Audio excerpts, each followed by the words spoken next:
Welcome to Two Tipsy Plants, the podcast where we talk about plants and drink booze. My name is Sasha. Wow, I am impressed. My name is Sasha. Well, that's just the magic of vacation, and it kind of brings your brain back to normal. Magic of vacation. Yes. Yeah. For people who don't know, I just came back from Australia. Yeah, that was quite lovely. We went around Australia, had all the wineries visited. Talk louder. Huh? Talk louder. We have visited a lot of wineries. It was so exciting. All right. So, in today's podcast, we will be talking about pet-friendly plants. Essentially, it's going to be a guide. Oh, are you talking about pet friendly? Because I've done my research in poisonous plants. So Well, sorry, not pet-friendly. all about plants Plants that will. and your pets. Yes, I guess. Yeah, I did not actually do the research in pet-friendly plants. I actually did the research into the plants that are not friendly for your there pets. you go. Yeah. So yeah. we'll be. Shake the table, please. Shake that table for me. Shake that So table we'll for be me. talking mostly about the plants that are poisonous to your pets, just to make sure that you can keep your pets away from them or keep your plants away from your pets. Or just It's just because both of us, we have each a dog and each two cats, actually. And you also have fish, but I guess that doesn't really apply to it's fish. fine. I have 2 aquariums. At some point, I'll just give you one. No. My cats will be fishing that fish out, so yeah.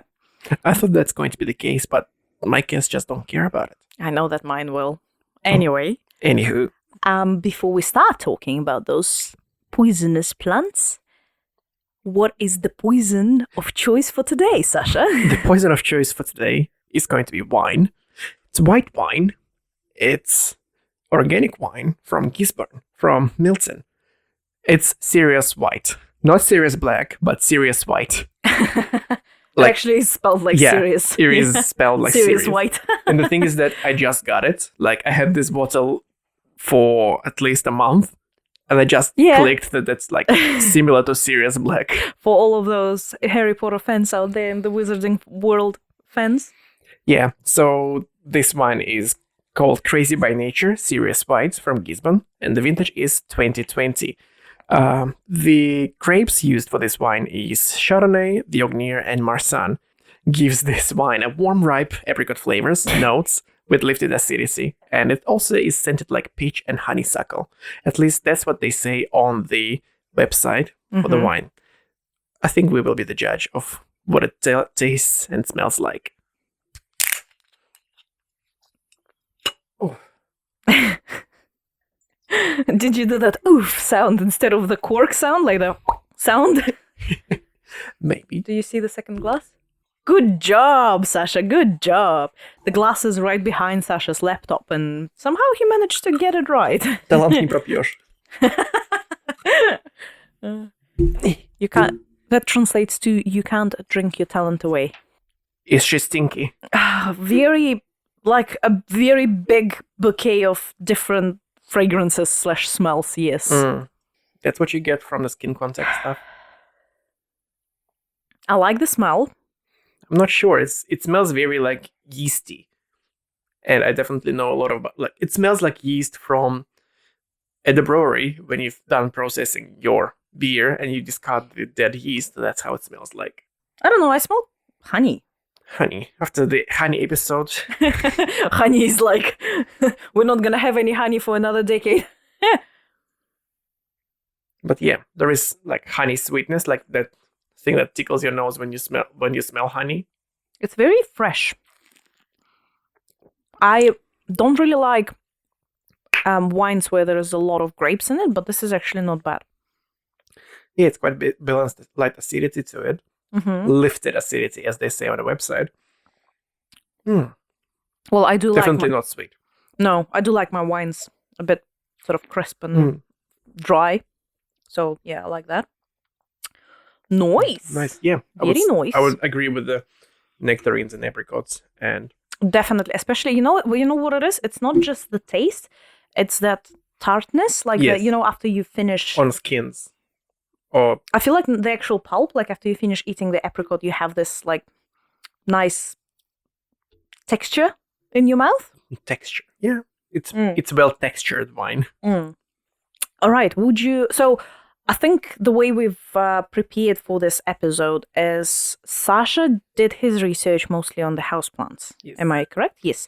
And I did my research on only a few garden plants, but I will also talk about some plants that are in your garden in general as well, just because there are so many plants that can be poisonous to both you and your dog and your cat.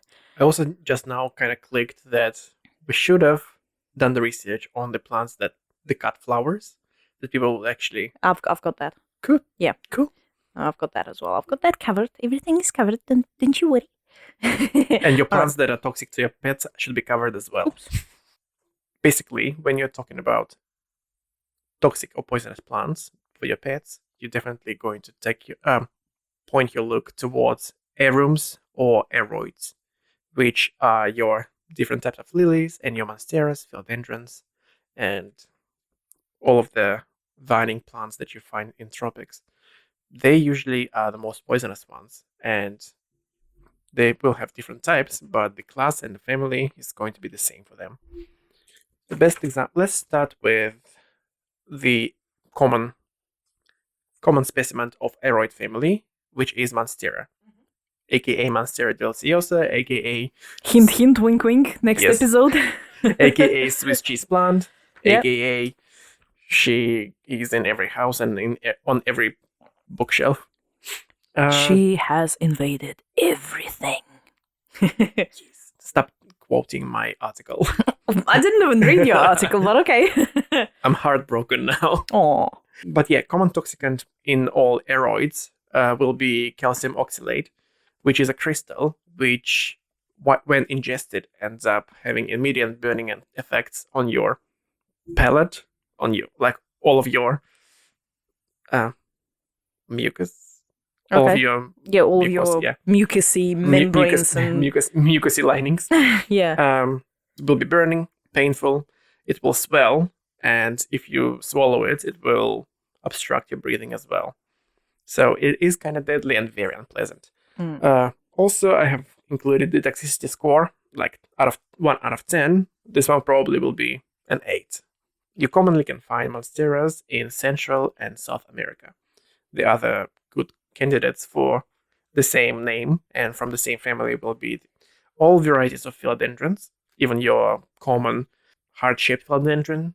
Are you saying that they are sometimes misconcepted and confused with monsteras? Is that what you're saying?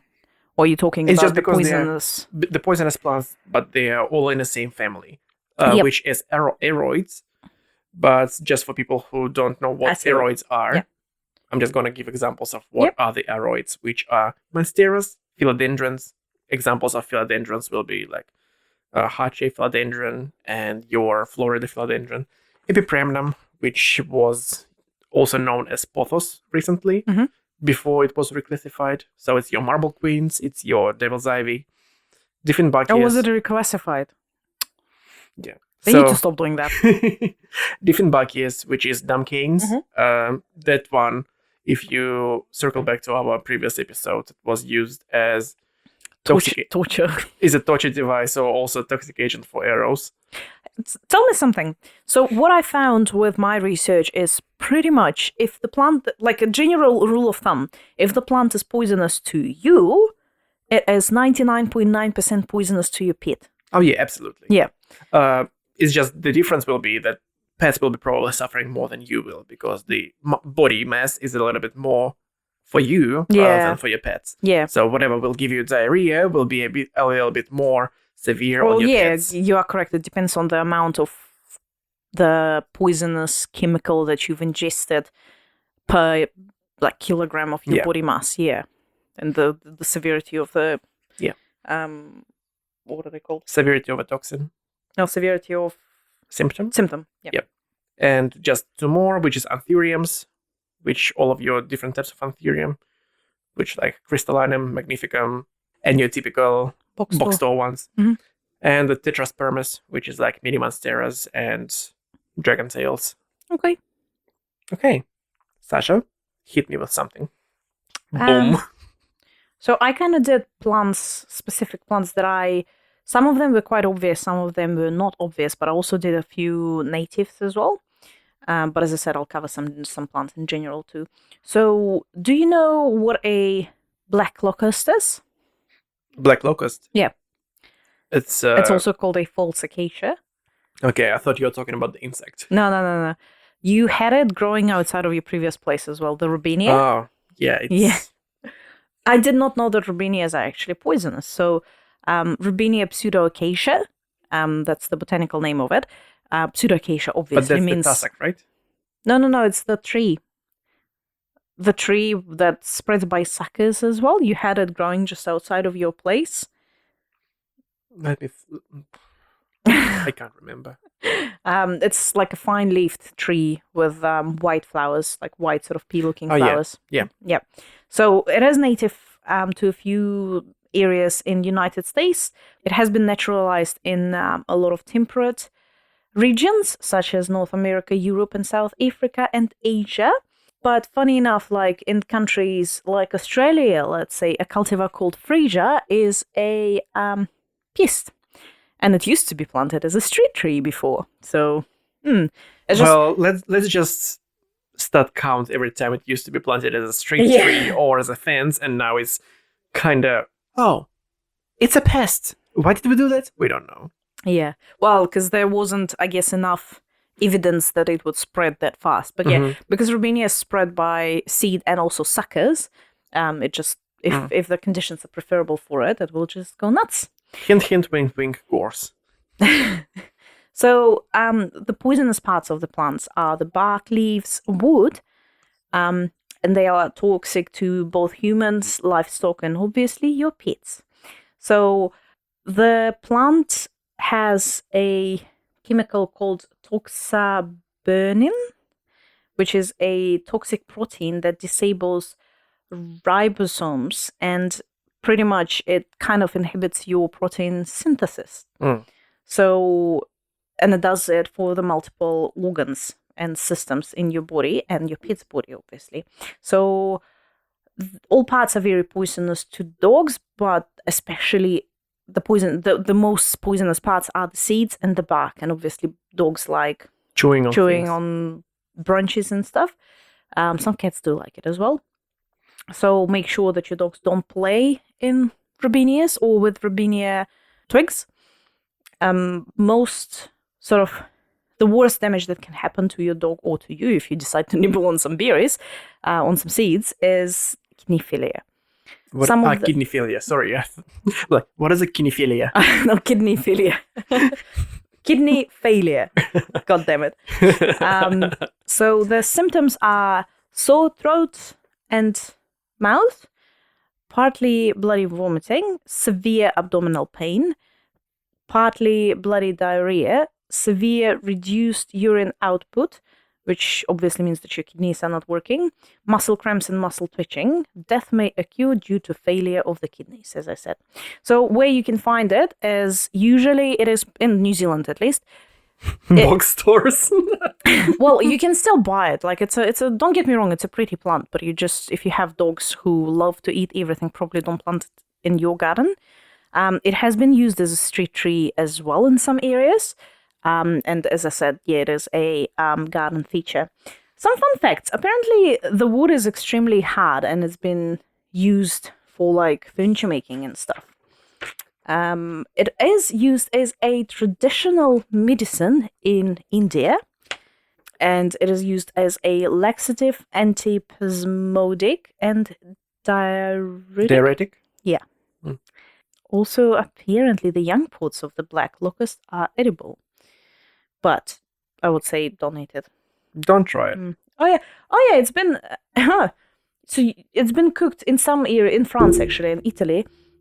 The flowers are eaten as like the starter, and they are coated and battered and then fried in oil. And in Japan, it is actually eaten as a tempura.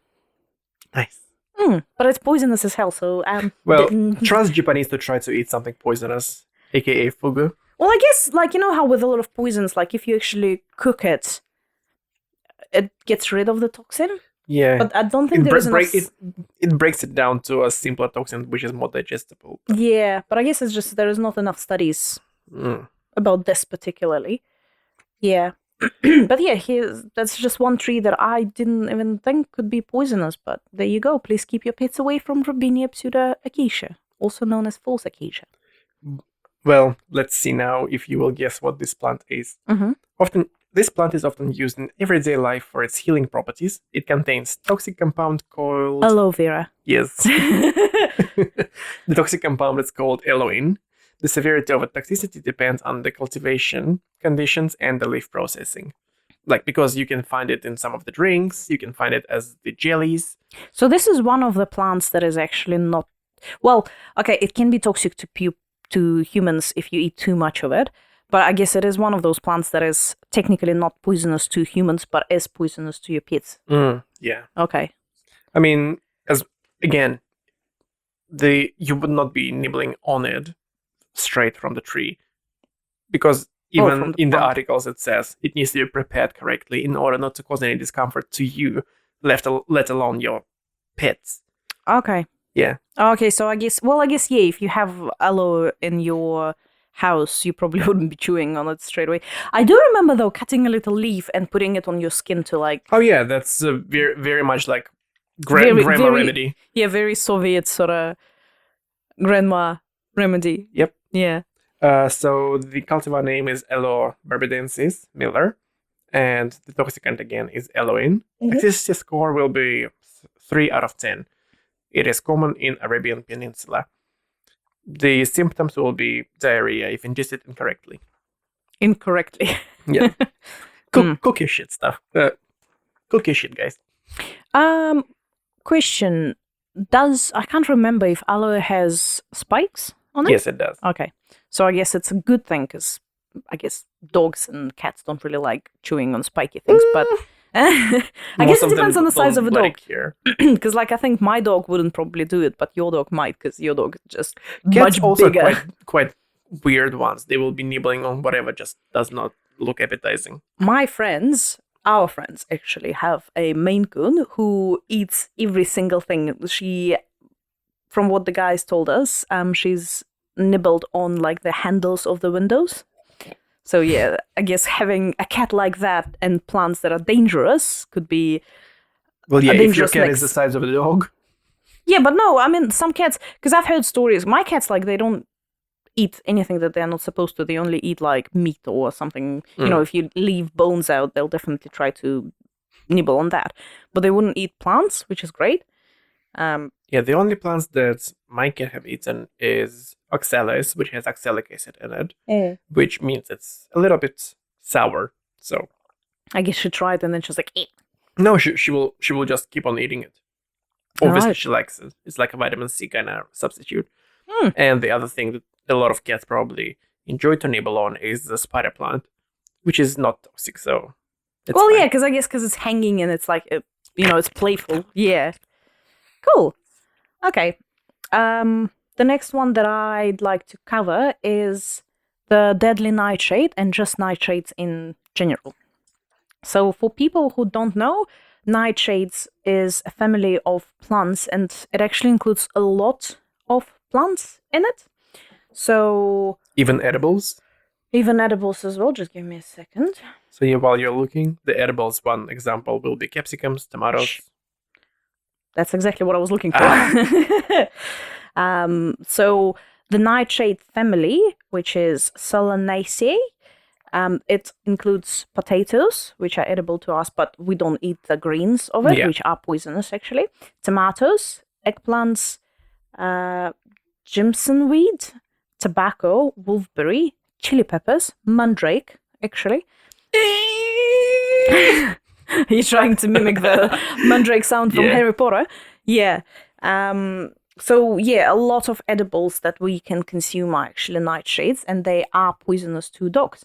But the most poisonous one to both us and the dogs and the cats is the deadly nightshade, also known as Atropa belladonna. We have talked about it before in a few episodes. Also, the fun fact about potatoes, I can't remember what century it was, but when it was first introduced to Europe, they have tried to eat the tops of the potatoes, but not the bulbs, because they didn't know that they can eat the bulbs. So everybody was falling sick. Yeah. Yep, there you go. So Somebody really fucked up with explanation of the product. yeah. The actual belladonna / deadly nightshade plant is native to Europe and Western Asia, including Turkey. Its distribution is quite wide, from like Ukraine to Iranian province, and obviously it has been naturalized in a lot of regions, including New Zealand. All parts of belladonna. So belladonna is, you probably can recognize that plant. It usually grows in shady parts of your garden. Like, I'm pretty sure we had some growing behind the shed in our previous place. It's very weedy. It's everywhere. It kind of looks like a tomato plant, but with tiny little black tomatoes, call it that way. Like the berries are like tomato likes. But like pea size, if that. Maybe smaller than pea size. Yeah. Belladonna, like most of the nightshade plants, contains tropane alkaloids, which are very, very poisonous to your pets. So the reason why the plant has those alkaloids is it uses it as a natural defense against the insects, which might eat that plant. But obviously, it really, really doesn't want any insect to try to eat it. If your animal consumes belladonna, it is very poisonous to us, but obviously for a smaller animal, it may cause narcosis and paralysis. However, fun fact, cattle and rabbits eat the plant, and apparently it has no effects on them. Well, because they know what variety of nightshade to eat. Because the belladonna. The belladonna itself. Okay. Yeah. Interesting. Did not know that. I sort of cattle is quite big, so. Yeah, but rabbits. I guess they have something in their stomach that can process maybe that. They have a very toxin? resilient digestive system, I guess. Yeah. So the symptoms of ingestion of belladonna are accelerated breathing, thirst, difficulty swallowing, dilated pupils, which I'll actually talk about in a moment as well, palpitations, stomach pain, constipation, problems with urination, fever, cramps, movement and consciousness disorders, and death may occur due to respiratory paralysis.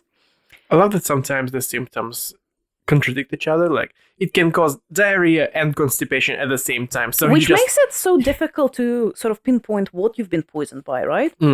It's like how do you get constipation and diarrhea at the same time? You probably have constipation. You form a cork in your butt and then you just shoot it out. Yep. So, speaking of dilated pupils, do you know why the plant is called belladonna? I think it was like hallucinogenic a little bit. Yes, and also belladonna means pretty woman, right? And apparently it was used for women to consume to make their pupils look wider, thus prettier. So apparently looking high means you look prettier.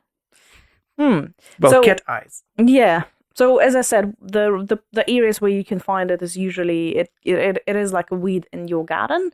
But also it grows in the bush and natural areas as just a ground cover in sort of shady to semi-shady areas. But yeah, apparently it has been used as a medicine. Obviously, they do something to it to make it medicinal rather than poisonous. It has been used to poison people and animals. Sherlock Holmes. Yeah, and apparently it has been used as a recreational drug as well. Disclaimer, please do not try to use any of the plants that we are talking about today as a medicine, poison, or recreational drug. Thank you. Alrighty. So the next plant on my list of the houseplants will be ficus. Be that Ficus benjamina, Ficus lyrata, Ficus elastica, also known as the rubber plant.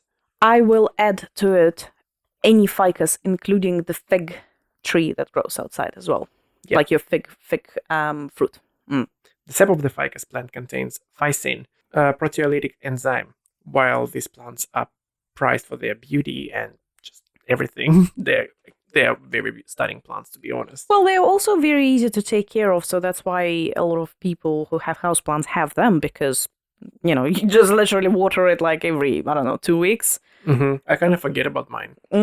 But the sap that they produce will cause skin irritations and is not recommended for ingestion for sure, because toxicity score will be around 6 out of 10. So the side effects will be same as with poisoning by calcium oxalate, which is burning pains, swelling, difficulty breathing. Please don't eat it. Well, don't make sure you keep it away from your pets as well. Because I guess because the leaves are so hard and big, it could be quite attractive to your pets, especially dogs, to nibble on it and chew it because it looks quite chewy. Chewy.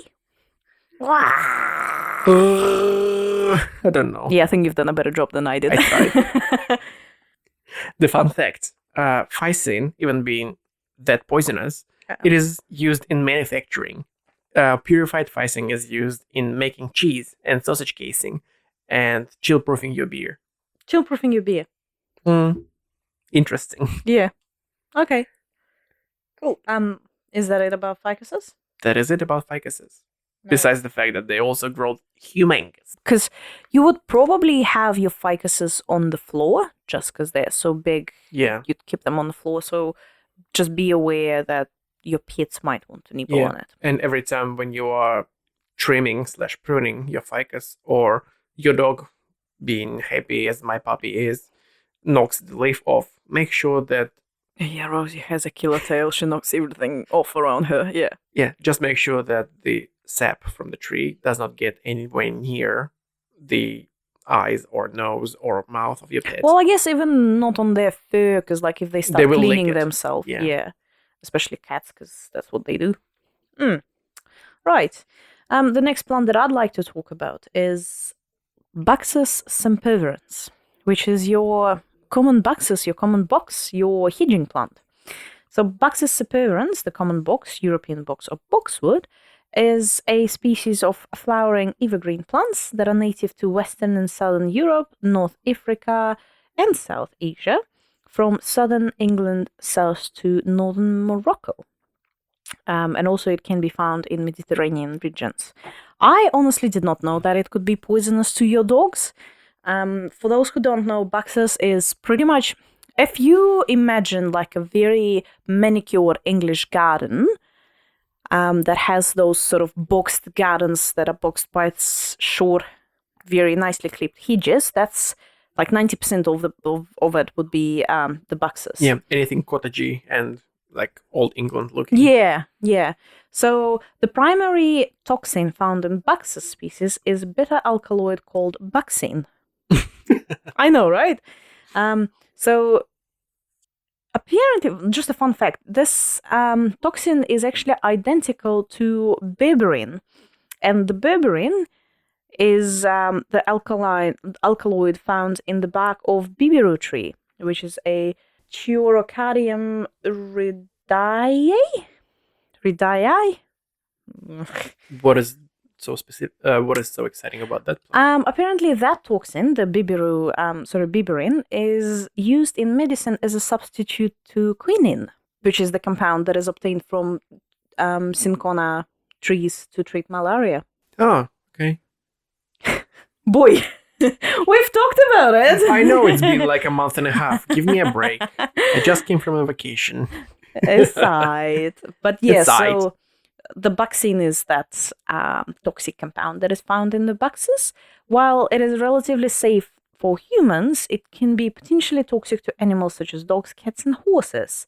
There have been reports of livestock eating the leaves of boxwood and developing profuse diarrhea, salivation, dehydration, and in some cases, seizures and death. The common symptoms include vomiting, abdominal pain, severe and sometimes bloody diarrhea.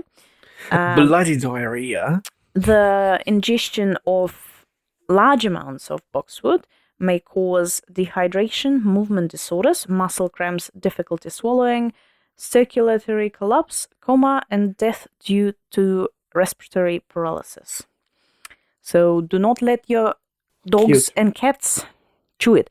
To be honest, from what I can see, mostly those hedges are actually used for dogs to pee on. Yeah. I mean, they're not nice to chew on anyways. They're square. But I guess, I mean, there has been recorded cases of, animals dying from chewing it. But as I mentioned before, it is usually used as hedges or topiaries. Those fancy-looking topiaries that are cut in funky shapes? That's usually boxes as well. like I've always referred to it as topiaries. Topiaries. No, it's topiaries. It's not topiaries. It's topiaries. Okay. It's just me pronouncing it wrong. Sorry. Sorry. Yeah. I was just thinking maybe it's a variety on a word. Oh, that's fine. I'm not being. It's a variety of Sasha that's having wine. All right. The next houseplant will be any variety of Hoya. Ah, okay. Sorry, I, for some reason I had a moment remembering what Hoya is, and I'm like, duh. Girl, literally. I've got like 3. The 3, and one of them looks like Christmas wreath.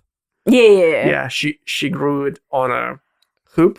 And well, yeah, awesome. my husband made me a hoop, and it's suspended from a ceiling in the pot, and then the hoop is attached to the pot. It's actually quite beautiful. It's about to flower. Yes. And Sasha is like, I'm not going to come to your house because I'm allergic to it when it's flowering. During the nighttime, apparently that's when the smell of the Hoya flower is the most potent. I do feel a little bit hay feverish. I actually wonder if Max has allergy to it. Max listens to our podcast, so let's check if you have allergies for it. Alrighty. So the toxic part of the plant is the milksap, just like in ficuses. It's low toxicity. I did not find what toxin it is, but yeah, as long as you don't let your pets nibble on it or don't drip any juices on your pets, Hoya juices. But also, like, it's fine. But for the flowers, I've actually looked at it. You can try the sap. Not the sap. Sorry, you can try the because when it flowers, honeydew, you call it that honeydew. way. Yeah, when it flowers, it secretes the sugar. What is it? It just looks like droplets. On the flowers, but that's actually just sugar. As hell, because like sticky as, and you can taste it. They keep actually dripping off the flowers. That's how much. Let's call it honeydew. That's how much honeydew there is of it, because it keeps dripping down from my little wreath arranged Hoya, and Max keeps complaining about it. Okay, that was Hoyas. Hoyas. Right. The next plant that I'd like to talk about is something that I have in my garden actually as well. Is a grape wine. Yes. Yeah. Grapes are very poisonous to your pets. Yeah, well, this is one of those plants that is not poisonous to humans, but is very poisonous to your pets. Especially grape seeds. Yeah. So Vitis vinifera. Did you know that any cultivated grape is called Vitis vinifera? And any sort of wild grapes are called something else, like Vitis something else. So vinifera is pretty much whatever has been cultivated and domesticated. Yeah. It is a common grape wine. Obviously, it can be found in a lot of countries where you can actually have grapes growing in your garden, but also even the grapes that you buy from the supermarket can be poisonous to your dogs. The toxin that is found, apparently, actually nobody knows what it is. Because there isn't enough research done on it, but it is linked to a kidney damage. So eating grapes could result in sudden kidney failure and even death. The toxic substance in grapes is unknown, as I've mentioned, but apparently dogs cannot metabolize tannins. So this is something that could also be very toxic to dogs in your grapes. Some of the symptoms include burning sensation in the mouth. I'm not sure how you can find it in dogs, but I guess they'll keep licking and sort of trying to lick it off in their mouths. Increased salivation, nausea, vomiting, stomach pain, diarrhea, and lethargy. Yeah, I just did a quick research on what are typical toxins within the grape seeds, and it says tannins, the predominant one, residues of pesticides, and in small amounts, rare cases, cyanide. Yeah. Well, that's like apple seeds as well. Well, yeah. So speaking of, edible things that you can have in your garden, any stone fruit trees and apples could be very, very poisonous to your dogs because the seeds of both apricots and apples, everything peaches, stone fruit. Yeah, every stone fruit and just other stones as well. They contain cyanide. They contain a compound that gets broken down into cyanide in your stomach pretty much. And obviously for you, that amount of cyanide could not be poisonous, but for a smaller creature such as cat or dog, it could be very, very, very poisonous. A random thing, but I was doing this research yesterday and I was sitting there and have you ever actually opened a seed of like a peach and tried to eat whatever is inside that seed? Yep. Do you know that... It's very bitter. Yeah, but do you know that cyanide actually smells like almonds? Yeah. So I was just thinking about it, and you know how your sense of smell is the most memorable sense in your head? And I was thinking about it, and I was like, I remembered the smell of it, and then I was like, it actually smells like almonds when you open the little peach seed. It smells like almonds. And I was like, oh, actually cyanide smells like almonds, because that's apparently one way to hide it in cooking is you make an almond cake. Yeah. Yeah, just a random thought that I had yesterday. But And now I'm going to be very suspicious from the almond cakes that come from you. But like, actually, yeah, I do make almond cakes. So the uses of the grapes and other edible trees are garden plants. Like you can have them in orchards, or even some people have it just growing in their garden.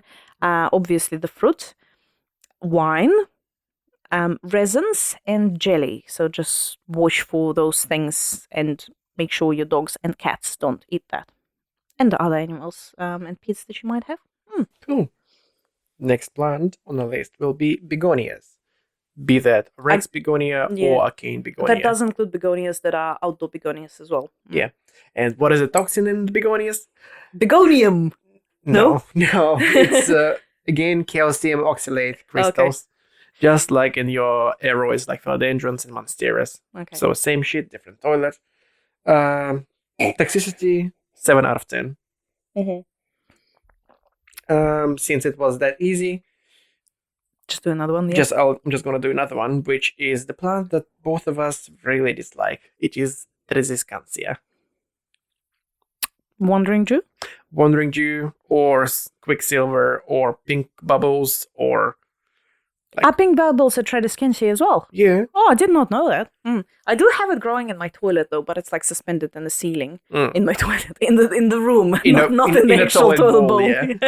So yeah, why we quite dislike it, because it's quite invasive species and it's moderately toxic to your pets. That's actually what I wanted to say as well, that it can be found in warmer regions in New Zealand.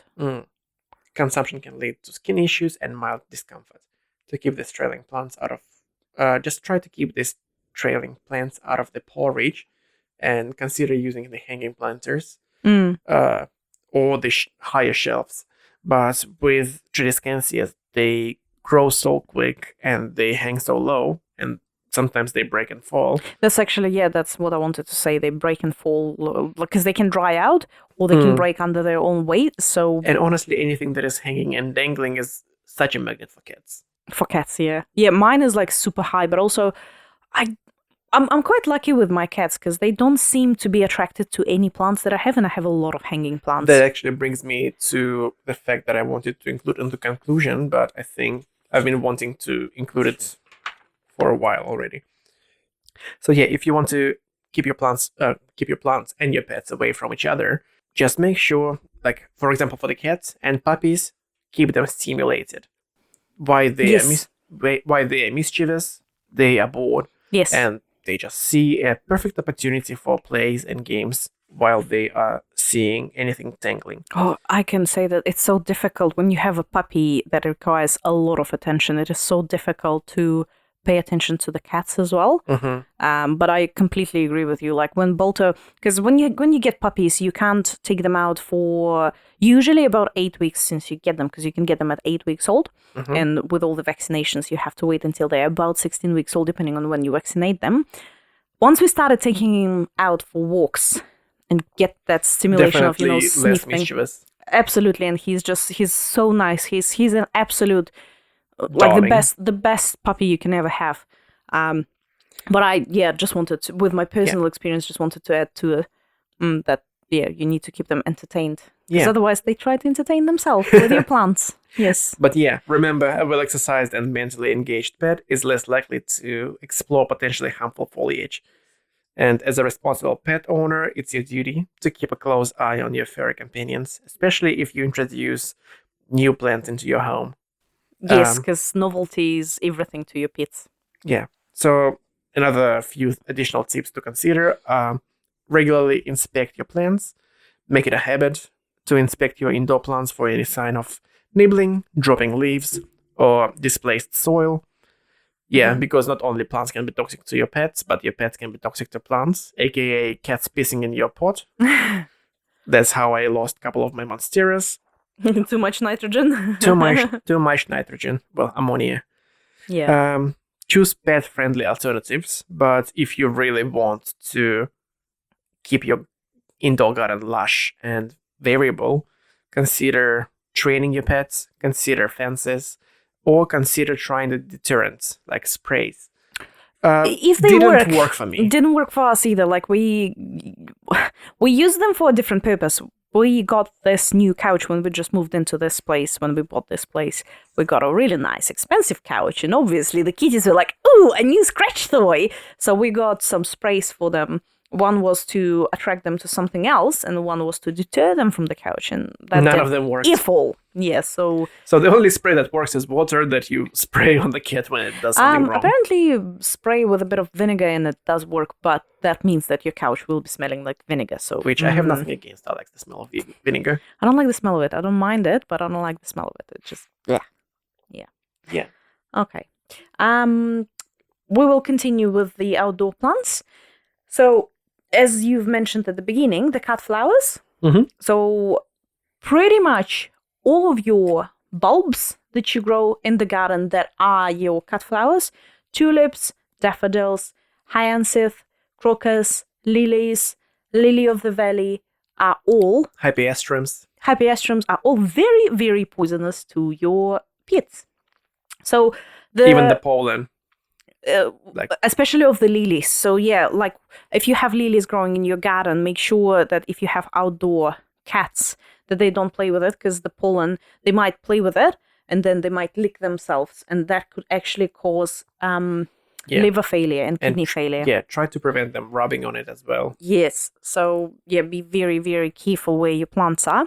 But in most cases, except for lilies, in most cases, but not all cases, the most poisonous part is the bulb itself.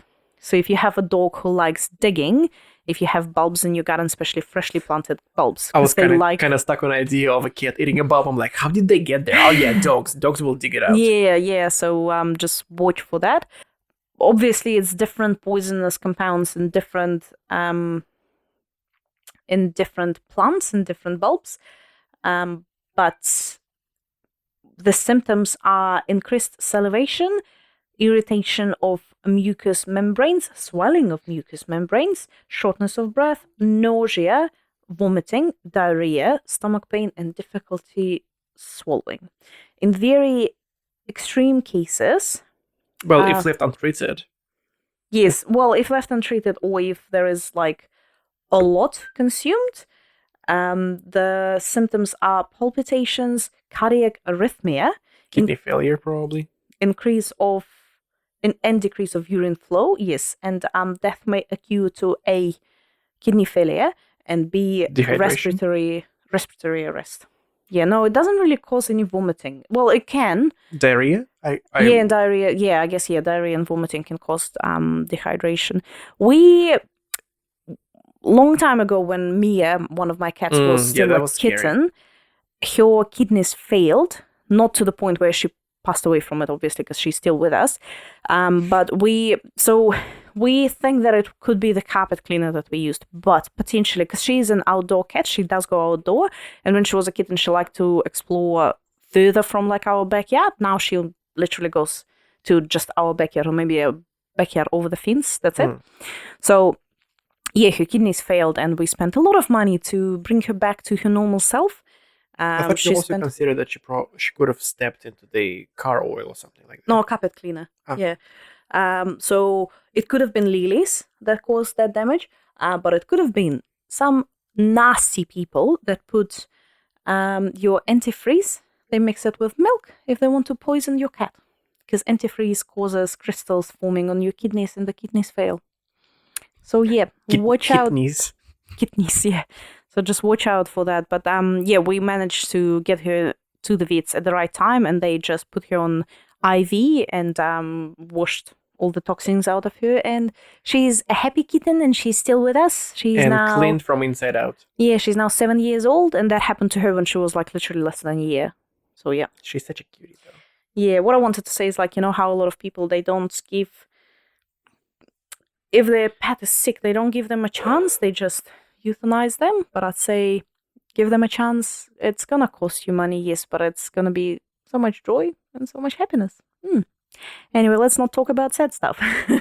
All right, let's go from a little bit depressing, but real stuff that needs to be talked about sometimes, into the plants that are indoors but can be found as well outdoors, depending on location that you're living in. The birds of paradise. For the Christchurch area, it's Mostly very indoor rarely can be found outdoors. Mostly indoors. When it's indoors, Exhibit A in my living room. The tropical-looking Strelitzia nicolai, white bird of paradise. The whole plant is toxic for your pets and for you as well. The most toxic part of the plant will be the flower. And the seeds, I'm assuming. And the seeds, yes. Yeah. On toxicity scale, it is 7 out of 10, and it just has various toxins. I could not find anything more specific about that. Highly toxic and usually usually found in South Africa. Well, I guess they are from South Africa. Yeah. Yep.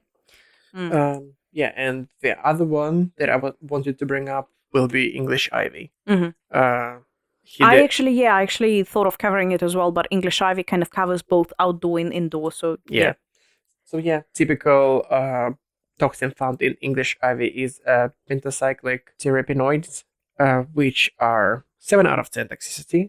Will give you nausea, gastrointestinal discomforts. Does not sound too bad, but it's going to be the severity of that. Hedera helix is the typical scientific name for English ivy, I think. Yeah, great. And that actually wraps up my indoor plants. Cool. I actually have a few more plants, but I think I'll just keep it very short. I'll talk about one in a bit of detail. I have a few native plants to talk about, actually, New Zealand native plants. They can usually be found, most of them can be found in the bush when you are outside in the nature, but some of those native plants can be found in your backyard as well. The first one that I want to talk about is the one that is usually found in the bush.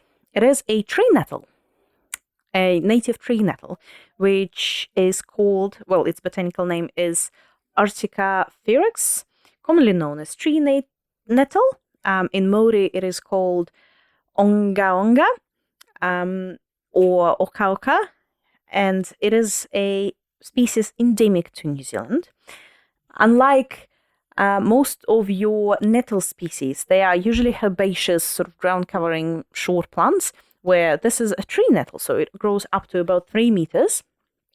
And the poison that is found in it is a trifidin, which is like it contains a few different hormones and toxins in it, and is a very powerful stimulant that actually can be quite paralytic to your nerve system and obviously to your pet's nerve system as well.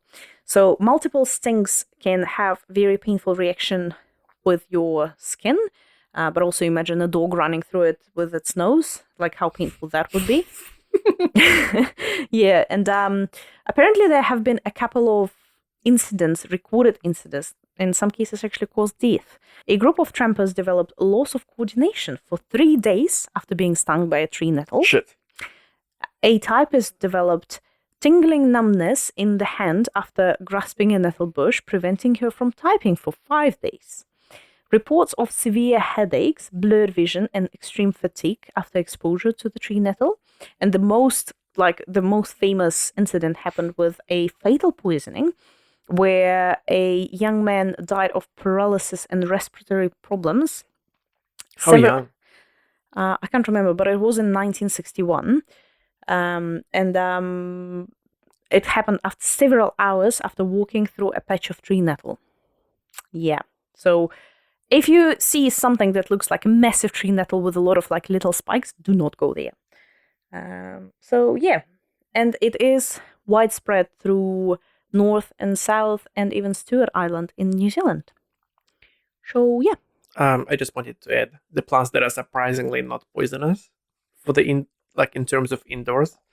I always thought that calatheas or any type of prayer plant like Maranthus will be quite poisonous. Apparently, they are not. No, yeah. Pileapipramoides, which is the UFO plant, or a friendship plant, because it just propagates so easy and just quickly. Also, not toxic to Pits. Thank you. Usually found in China. Mm. I'm like slowly running out of breath. I don't know why. No, that's all right. I'll just quickly cover 2 more plants. So another one is called Caraca, or New Zealand laurel, which is Corionocarpus laevigatus, commonly known as Caraca, which is a evergreen tree found in New Zealand. It is endemic to New Zealand. It is mostly found in the North Island, but you can find it in the South Island and Banks Peninsula, which is very close to where we are in Christchurch. So apparently it's an evergreen plant with like a shiny leaf, and it produces orange fruit. So the orange fruit is, the actual pulp is actually edible. But if you eat fresh kernels, or your pet, obviously, if your pet eats fresh kernels, it actually contains a toxic alkaloid called carrageen, and accounts from like the 19th century recalled extensive processing that was done on them by Maori to make them edible. But because there wasn't enough information on, how long to process them, or the process of actually processing them, a lot of deaths occurred. The process of processing. Yeah, but also if your berries are not ripe enough, they can be toxic to you and your pets as well. And also there is evidence that flowers may be narcotic or toxic to bees, causing bee loss and resulting in lower honey production. They're just getting lazier. It is actually a beautiful tree, but it is really sad to know that, such a beautiful tree can be so harmful, not only to humans, to dogs, cats, pets, cattle, but also bees. And the last plant that I would like to talk about, which is another native, is a Nio, Myoporum laetum, which is another evergreen tree endemic to New Zealand. The flower of it kind of looks like manuka flower. Look at that. Oh, yeah. Kind of like, it doesn't have that star little shape in it. But apparently the leaves of the tree contain a liver toxin, nionine. I don't know how to pronounce it correctly. Nine. But it can cause sickness and death in stock, and horses, cattle, sheep, and pigs, and obviously your doggies as well. So the leaves of that plant are quite oily. It has a lot of oils in them, and essential oil can cause liver damage. But a fun fact and a cool thing is, if you take the leaf of Ngaio and you put it to the sun, you can actually see the little oil glands. Yeah, so next time you see it, you can do that, but wash your hands afterwards. I'll just stay away. Yeah. This is my spill on dangerous plants for your pets and for you, actually. I would like to add that this list is not finite. There's not complete list by... No, there are so many plants that are poisonous to your pets. I'd like to share a story. I'm a little bit embarrassed of that story, but I'll still share it. When I worked at my previous company as a garden consultant, we planted hydrangeas in one person's garden, and they were actually nice enough to call me and not blame me for anything. But they had 2 sausage dogs, miniature sausage dogs, that apparently liked to chew on plants. So they were vomiting, and they had like very bad diarrhea. So the person rang me, and she was like, "Hey, did you know that hydrangeas are poisonous to dogs?" And I was like, I had no idea. So apparently, if a bigger dog eats a hydrangea, like your dog, let's say Rosie, who is like 50 kgs, it probably won't hurt her, but because obviously that person had mini sausages, too many Dutch hens, it's just, yeah, it's a bit embarrassing, but you learn as you go. And the dogs are fine. They didn't, they recovered, so they are fine. But yeah, now you know. Now we know. Well, thank you very much for listening. I think that's going to be our wrap for today. Yeah. And Sasha will do the The typical honors. spill. That's a wrap on Two Tipsy Plants. Thank you for getting tipsy with us today and joining in on our plant-loving shenanigans. We hope we've inspired you to grab a glass of wine and give your leafy friends some extra love, and also give your fluffy friends some extra love as well. Keep them entertained so they don't attack your houseplants. Keep them stimulated. Yeah, houseplants or garden plants. Yeah. If you would like to help our podcast, feel free to follow us so you don't miss out on our next wild and tipsy adventures. Please follow us on the podcast platform that you are listening to us to right now, but also our Instagram page where we share the pictures of the plants that we discuss, but also the wine. Sasha does a really good job with a good description on the wine that we've tasted, and also. And Sasha the also is trying to do the TikTok at this point. Not really. I just add whatever videos we have to TikTok as well. I find it difficult with TikTok. Like I think I'm too old for it. Just follow her on TikTok for our co-host. Well, no. The thing is, even with Bolto's page, I actually do a better job on Instagram. Bolto has his own little page, Bolto the Spaniel, if anybody is interested in our little puppy adventures. But yeah. He's such anyway, a gorgeous dog. Don't forget to spread the word and keep it green. And keep it tipsy. Thank you. Bye. Bye-bye.